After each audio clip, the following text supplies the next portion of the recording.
If you're over 50, then you have almost certainly seen the buzz around growth factor serums, and they're being hailed as the ultimate holy grail for mature skin, promising to rebuild lost collagen, erase deep lines, and firm up sagging skin without the peeling, redness, or irritation of retinol.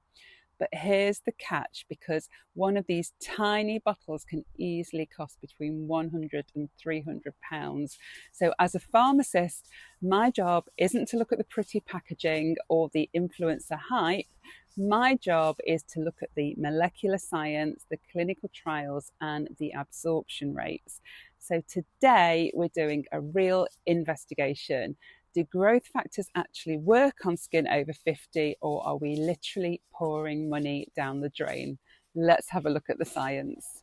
But first, a big shout out to my OG subscriber, and I'm hoping I pronounce your name right here. It's Lenora. She's just been such a wonderful support to me since starting this channel, and always comments and is always really positive and always really gives me constructive feedback. So a massive, massive thank you to Lenora. And this is one of her recent questions. So I do really want to help people. And if you have a burning question about skincare or want me to do a deep dive on something, then please do pop that in the comments or message me privately. You'll find the link in the description somewhere or in my bio, because my aim is to make this channel as helpful as possible, to keep things as honest and as real as possible, from someone aged over 50 to someone aged over 50, to really keep our skin looking as good and as healthy as possible for as long as possible. And it's not about vanity. I mean, it might be a little bit, but it's really about looking after ourselves, isn't it? And about wellness and just taking a little bit of time for us. So that's what we're all about here. And if that sounds like your vibe, then I would love you to subscribe, like Lenora and plenty of others. It's a small channel at the moment, but we're growing, and with you subscribing, we're just going to get bigger and better every week. Hopefully. So growth factors in skincare. So to understand if they work, we've first got to understand what they actually are. So growth factors are natural proteins that our bodies already make, and they act like cellular messengers.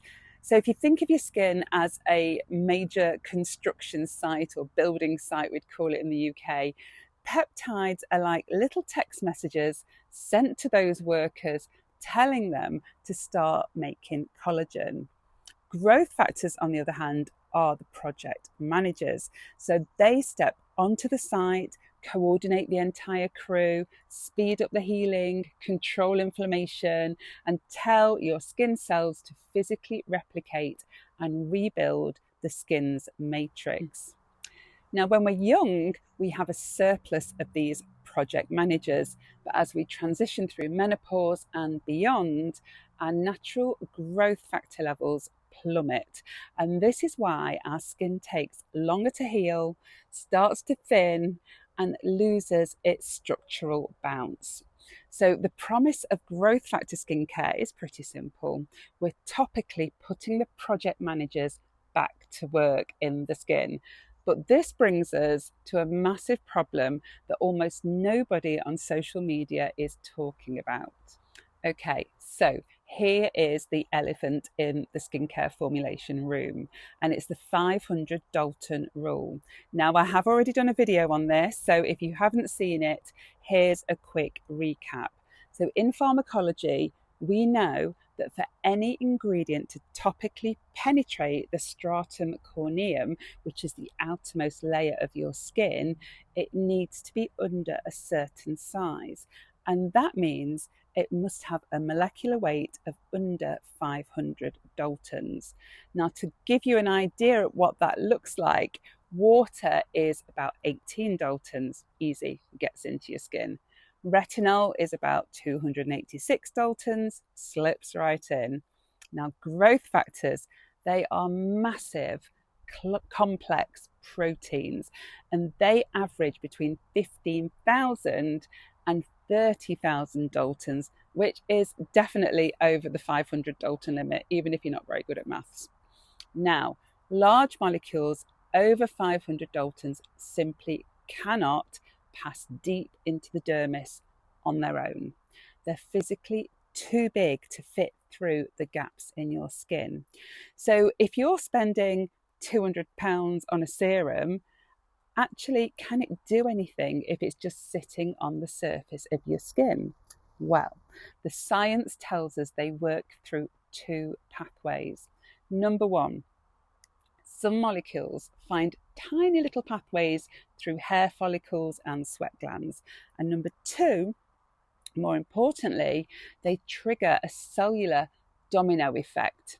So when they bind to receptors on your outermost skin cells, they send chemical signals cascading downward, telling the deeper cells to wake up and produce collagen, even if the growth factor protein itself never physically makes it down there. Now, if you want to bypass this size barrier entirely, apply your growth factor serum immediately after using a gentle exfoliating acid, so that's like lactic acid, or immediately after home microneedling, because that temporarily creates microscopic channels in the skin, allowing those massive proteins to actually get in. Okay, so let's have a look at the actual clinical data in skin for those of us aged over 50.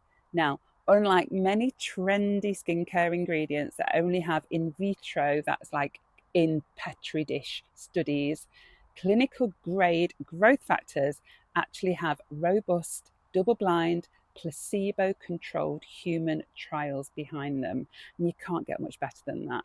So in multiple studies on mature skin, researchers found that applying topical growth factors twice daily for 8 to 12 weeks resulted in significant increases in epidermal thickness, meaning it physically plumps up thin, fragile skin, and a visible reduction in fine lines and crepiness, particularly around the delicate eye area, where some people can really struggle to use strong retinoids, which might be their other choice for that.